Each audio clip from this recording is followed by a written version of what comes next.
નમસ્કાર, પ્રસ્તુત છે દૂરદર્શન સમાચાર. સૌપ્રથમ મુખ્ય સમાચારો. સંસદના શિયાળુ સત્રનો થયો પ્રારંભ. નવા સાંસદોએ લીધા હોદ્દો અને ગુપ્તતાના શપથ. દિવંગત સાંસદોને શ્રદ્ધાંજલિ અર્પ્યા બાદ સંસદના બંને ગૃહોની આજની કાર્યવાહી રહી મુલતવી. વરિષ્ઠ કોંગ્રેસી નેતા અને પૂર્વ પેટ્રોલિયમ મંત્રી મુરલી દેવરાનું મુંબઈમાં નિધન. 77 વર્ષીય દેવરા છેલ્લા કેટલાક સમયથી હતા બીમાર. દેવરાના નિધન અંગે પ્રધાનમંત્રી સહિત વરિષ્ઠ નેતાઓએ વ્યક્ત કર્યો શોક. જમ્મુ કાશ્મીર અને ઝારખંડ વિધાનસભાની ચૂંટણીમાં આવતીકાલે પ્રથમ તબક્કાનું મતદાન. જમ્મુ કાશ્મીરમાં 15 તથા ઝારખંડમાં 13 બેઠકો માટે યોજાશે મતદાન.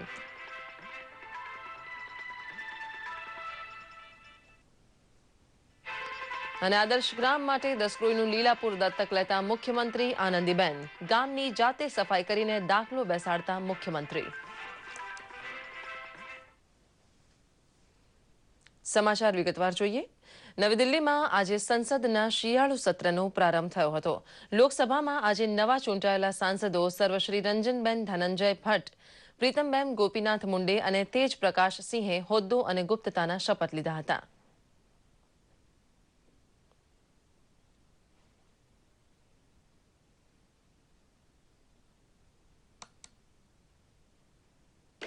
मैं रंजनबेन धनंजय भट्ट, जो लोकसभा की सदस्य निर्वाचित हुई हूँ, ईश्वर की शपथ लेती हूँ कि मैं विधि द्वारा स्थापित भारत के संविधान के प्रति सच्ची श्रद्धा और निष्ठा रखूंगी। मैं भारत की प्रभुता और अखंडता अक्षुण्ण रखूंगी तथा जिस पद को मैं ग्रहण करने वाली हूँ उसके कर्तव्यों का श्रद्धापूर्वक निर्वहन करूंगी. પ્રધાનમંત્રી શ્રી નરેન્દ્ર મોદીએ આજે તેમના મંત્રીમંડળમાં સમાવેશ કરાયેલા નવા મંત્રીઓનો લોકસભામાં પરિચય આપ્યો હતો. જેમાં કેબિનેટ મંત્રી મનોહર પારીકર, સુરેશ પ્રભુ, જગત પ્રકાશ નડ્ડા, ચૌધરી વિરેન્દ્રસિંહ, રાજ્યમંત્રી બંડારુ દત્તાત્રેય, રાજીવ પ્રતાપ રૂડી, ડોક્ટર મહેશ શર્મા, મુખ્તાર અબ્બાસ નકવી, રામકૃપાલ યાદવ, હરિભાઈ ચૌધરી, સાવરલાલ જાટ, મોહનભાઈ કુંડારિયા, ગિરિરાજસિંહ, હંસરાજ ગંગારામ આહિર સહિતનો સમાવેશ થાય છે. સંસદના શિયાળુ સત્રનો પ્રારંભ થતા અગાઉ મીડિયાને સંબોધતા પ્રધાનમંત્રીએ જણાવ્યું હતું કે સંસદનું સત્ર ખૂબ જ ફળદાયી, પરિણામલક્ષી રહેશે તેવો મને વિશ્વાસ છે. ગત સત્રમાં વિપક્ષની સકારાત્મક ભૂમિકાના કારણે ઘણા સારા કામો થયા હતા.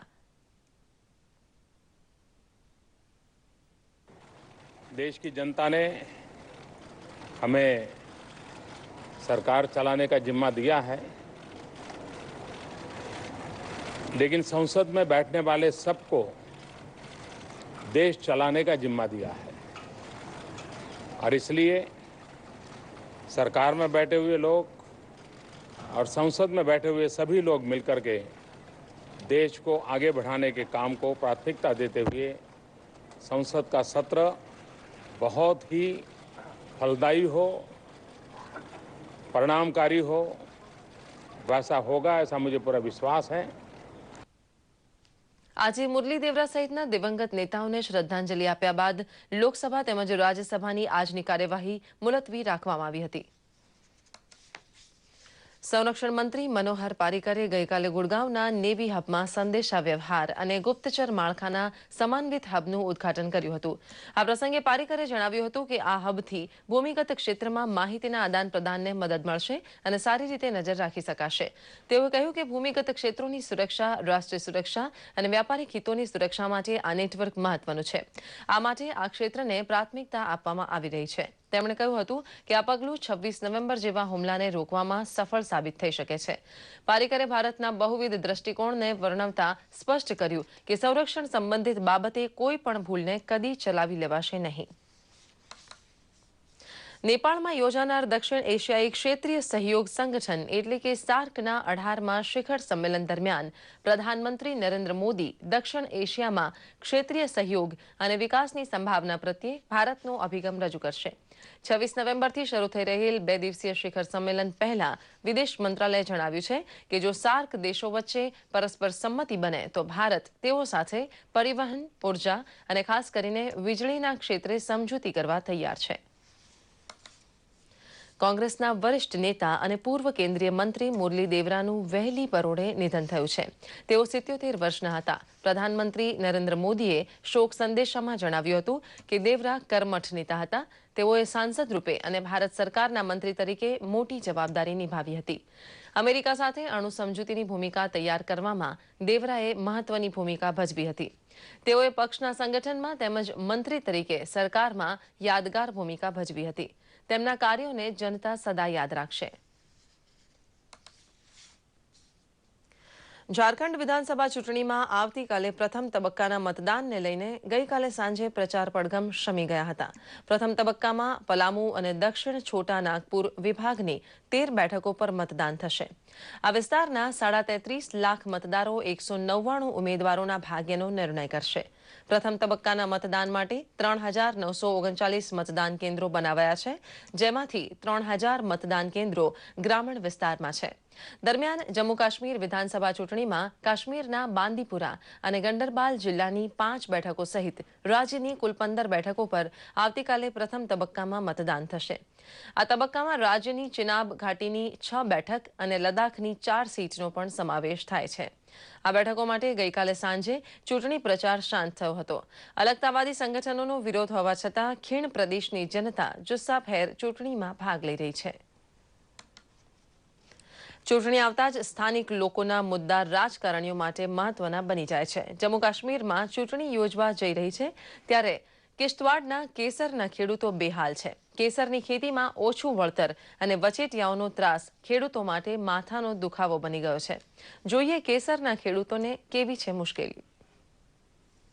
જમ્મુ કાશ્મીરમાં ચૂંટણી યોજાવા જઈ રહી છે ત્યારે સ્થાનિક પક્ષો સામે કેટલાય મુદ્દાઓ છે જેને પૂર્ણ કરવાનો મોટો પડકાર છે. જમ્મુ કાશ્મીરના કિશ્તવાડના કેસરના ખેડૂતો હાલ મુશ્કેલી વેઠી રહ્યા છે. તેઓ કેટલીય મહેનત કરે પરંતુ તેમના પાકની મજા વચેટિયા લૂંટી જાય છે. વર્ષમાં માત્ર એક જ વખત થતા કેસરના પાક માટે ખેડૂતો શિયાળાની હાડ થીજવતી ઠંડીમાં પણ પૂરતી મહેનત કરે છે. અહીંના ખેડૂતોની મુશ્કેલી એ છે કે આટલી મહેનત કરવા છતાં તેમને સારું વળતર નથી મળતું. સરકાર તરફથી તેમજ કેટલાય રાજકીય પક્ષો તરફથી દર વખતે વાયદા તો મળે છે પરંતુ હજુ परिणाम शून्य है. किसी वक्त जमींदार को शक्ति आती है, पैसा उसके पास नहीं है, ये लोग नाजायज फायदा उठा रहे हैं उसका 1500 के बजाय 2500 के बजाय 800 रुपए देते हैं, 500 रुपए देते हैं. उसका जिसका बेचारे का खून पसीना हो गया अगस्त जुलाई में तो उसको दाम पूरा नहीं मिलता है. हम चाहते हैं कि वो इस हमारे केसर की जो दाम है ना ये हमें पूरा मिलना चाहिए. મુખ્યમંત્રી આનંદીબેન પટેલે રાજ્યમાં ધારાસભ્ય આદર્શ ગ્રામ યોજનાની પ્રથમ શરૂઆત પોતે જાતે અમદાવાદ જિલ્લાની દસક્રોઈ તાલુકાના લીલાપુર ગામને દત્તક લઈને કરી છે. આનંદીબેને પ્રધાનમંત્રી મોદીની સાંસદ આદર્શ ગ્રામની પહેલને અનુરૂપ ગુજરાતના સૌ ધારાસભ્યો એક ગ્રામ વિકાસ માટે દત્તક લઈને આદર્શ ગ્રામ ઝુંબેશ આગળ વધારે તેવી નેમ રાખી છે. મુખ્યમંત્રીશ્રીએ આદર્શ ગ્રામની પહેલી જરૂરિયાત ચોખ્ખાઈ અને સ્વચ્છતા છે તેની ભૂમિકા આપતા ગ્રામજનો શેરી મોહલ્લા અને ગામમાં ગંદકી કે કચરો ન કરતા સાફ રાખે અને માંદગીને દૂર રાખે તેવી અપીલ કરી હતી. આનંદીબેને જાતે સફાઈ કાર્ય હાથ ધરીને દાખલો બેસાડ્યો હતો. શિક્ષણ મંત્રી ભૂપેન્દ્રસિંહ ચુડાસમાએ જણાવ્યું છે કે સમાજને સમર્પિત થાય તે જ્ઞાન સાર્થક ગણાય. પોરબંદરમાં આર્યકન્યા ગુરુકુળના 78માં વાર્ષિક મહોત્સવ તેમજ સ્થાપક નાનજીભાઈ કાલિદાસ મહેતાના 128માં જન્મોત્સવ સમારોહ પ્રસંગે તેમણે ઉમેર્યું હતું કે ભારતીય સંસ્કૃતિ અને ઉત્સવો પરસ્પર પૂરક છે. ઉચ્ચ સંસ્કાર સાથે શિક્ષણ દ્વારા નાનજીભાઈ કાલિદાસ મહેતા સંસ્થા ઋષિ પરંપરા મુજબ સમાજ ઘડતરનું ઉત્તમ કાર્ય કરી રહી હોવાનું પણ તેમણે જણાવ્યું હતું. ત્યારબાદ શિક્ષણ મંત્રી શ્રી ચુડાસમાએ સાંદીપની આશ્રમમાં હરિમંદિરની મુલાકાત લઈ દર્શન કર્યા હતા. શિક્ષણ મંત્રીએ ગૌશાળા કુમાર છાત્રાલયની મુલાકાત લઈ પ્રવૃત્તિઓની તલસ્પર્શી વિગતો મેળવી હતી. તેઓએ કહ્યું હતું કે શિક્ષણ સાથે સંસ્કાર દ્વારા સારા સમાજનું નિર્માણ કરવાની જવાબદારી શિક્ષકની છે. કેન્દ્રીય કૃષિ રાજ્યમંત્રી મોહનભાઈ કુંડારિયાની અધ્યક્ષતામાં ક્રિબકો દ્વારા બીટી કપાસ પાક પરિસંવાદ યોજાઈ ગયો હતો, જેમાં કૃષિ તજજ્ઞો અને નવસારી કૃષિ યુનિવર્સિટીના અધિકારીઓ દ્વારા ઉપસ્થિત ખેડૂતોને માર્ગદર્શન અપાયું હતું. શ્રી કુંડારિયાએ મૂલ્યવર્ધિત ખેતી અંગે ખેડૂતોને અનુરોધ કરી આવનાર સમયમાં ગુજરાત રાજ્યને મોડેલ ગણાવી બીજા રાજ્યમાં આ પ્રણાલી દર્શનીય બની રહે તેવી શુભેચ્છાઓ પાઠવી હતી.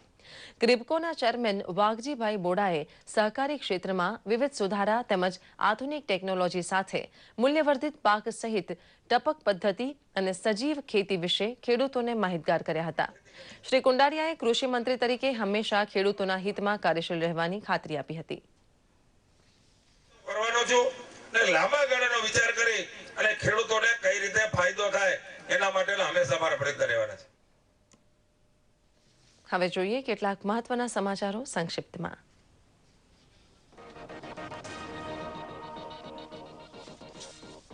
આગામી 9મી ડિસેમ્બરે જમ્મુ કાશ્મીર વિધાનસભા અને ઝારખંડ વિધાનસભાની ત્રીજા તબક્કાની ચૂંટણી માટે ઉમેદવારી પત્ર પાછું ખેંચવાનો આજે છેલ્લો દિવસ.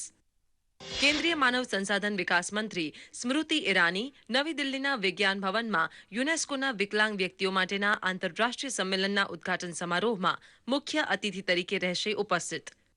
મૌલાના આઝાદ પુસ્તકાલયમાં વિદ્યાર્થીનીઓના પ્રવેશને પરવાનગી આપવા સંબંધિત લોકહિતની એક અરજી પર અલીગઢ મુસ્લિમ યુનિવર્સિટીના કુલપતિએ અલ્હાબાદ વડી અદાલત સમક્ષ જવાબ રજૂ કરવાનો આજે છેલ્લો દિવસ. વિશ્વની 6 મહાસત્તાઓ ચીન, અમેરિકા, ફ્રાન્સ, બ્રિટન, રશિયા અને જર્મની વચ્ચે ઈરાનના અણુ કાર્યક્રમનો ઉપયોગ માત્ર શાંતિપૂર્ણ કાર્યક્રમો માટે થાય તે અંગેની સમજૂતી પર હસ્તાક્ષર કરવા માટેના આજે છેલ્લા દિવસે પણ ના સધાઈ સમજૂતી. વર્ષ 1859માં આજના દિવસે ચાર્લ્સ ડાર્વિને પોતાના પુસ્તક ઓરિજિન ઓફ સ્પેસીસ કર્યું હતું પ્રકાશિત. આ પુસ્તકમાં ડાર્વિને રજૂ કર્યો હતો જીવન સંઘર્ષનો સહાયક સિદ્ધાંત. પોતાના અસ્તિત્વને ટકાવવા જીવોમાં પરસ્પર સંઘર્ષ અંગેનો હતો આ સિદ્ધાંત. વર્ષ 1950માં અમેરિકામાં આજના દિવસે આવેલા ચક્રવાતે મચાવી હતી ભારે તબાહી. પ્રતિ કલાક 250 કિલોમીટરની ઝડપે ફૂંકાયો હતો પવન. પૂર્વી તટ પર આવેલા આ તોફાનથી 350 લોકોના થયા હતા મોત અને 22 રાજ્યોમાં થયું હતું ભારે નુકસાન. બુકર પ્રાઇઝ વિજેતા નવલકથા ગોડ ઓફ સ્મોલ થિંગ્સ ના લેખિકા અને સામાજિક કાર્યકર અરુંધતી રોયનો આજે 53મો જન્મદિન. માનવ અધિકાર અને પર્યાવરણની જાળવણીના ક્ષેત્રે નોંધનીય યોગદાન. મેઘાલયના શિલોંગમાં જન્મેલા અરુંધતીને વર્ષ 2004માં સિડની શાંતિ પુરસ્કારથી કરાયા હતા સન્માનિત. જાણીતા અર્થશાસ્ત્રી ડોક્ટર મોન્ટેક સિંહ આહલુવાલિયાનો આજે 71મો જન્મદિવસ. અગાઉ રહી ચૂક્યા હતા આયોજન પંચના ઉપાધ્યક્ષ. આંતરરાષ્ટ્રીય નાણાકીય ભંડોળ IMFની સ્વતંત્ર મૂલ્યાંકન કચેરીના પ્રથમ નિદેશક તરીકે પણ આપી હતી સેવા. વર્ષ 2012માં પદ્મવિભૂષણ એવોર્ડથી કરાયું હતું સન્માન. હિન્દી અને મરાઠી ફિલ્મોના નિર્માતા, નિર્દેશક અને કલાકાર અમોલ પાલેકરનો આજે 70મો જન્મદિન. 1970ના દાયકામાં રજનીગંધા, ગોલમાલ, છોટી સી બાત, ઘરોંદા, ચિતચોર અને બાતો બાતો મેં સહિત સંખ્યાબંધ હિન્દી ફિલ્મોમાં આપ્યો હતો દમદાર અભિનય.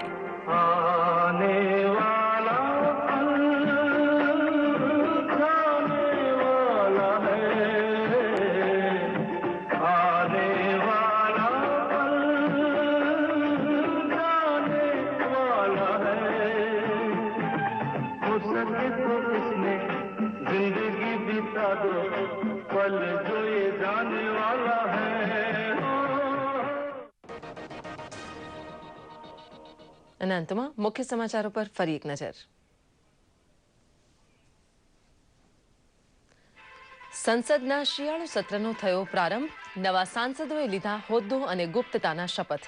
દિવંગત સાંસદોને શ્રદ્ધાંજલિ અર્પ્યા બાદ સંસદના બંને ગૃહોની આજની કાર્યવાહી રહી મુલતવી. વરિષ્ઠ કોંગ્રેસી નેતા અને પૂર્વ પેટ્રોલિયમ મંત્રી મુરલી દેવરાનું મુંબઈમાં નિધન. 77 વર્ષીય દેવરા છેલ્લા કેટલાક સમયથી હતા બીમાર. દેવરાના નિધન અંગે પ્રધાનમંત્રી સહિત વરિષ્ઠ નેતાઓએ વ્યક્ત કર્યો શોક. જમ્મુ કાશ્મીર અને ઝારખંડ વિધાનસભાની ચૂંટણીમાં આવતીકાલે પ્રથમ તબક્કાનું મતદાન. જમ્મુ કાશ્મીરમાં 15 તથા ઝારખંડમાં 13 બેઠકો માટે યોજાશે મતદાન.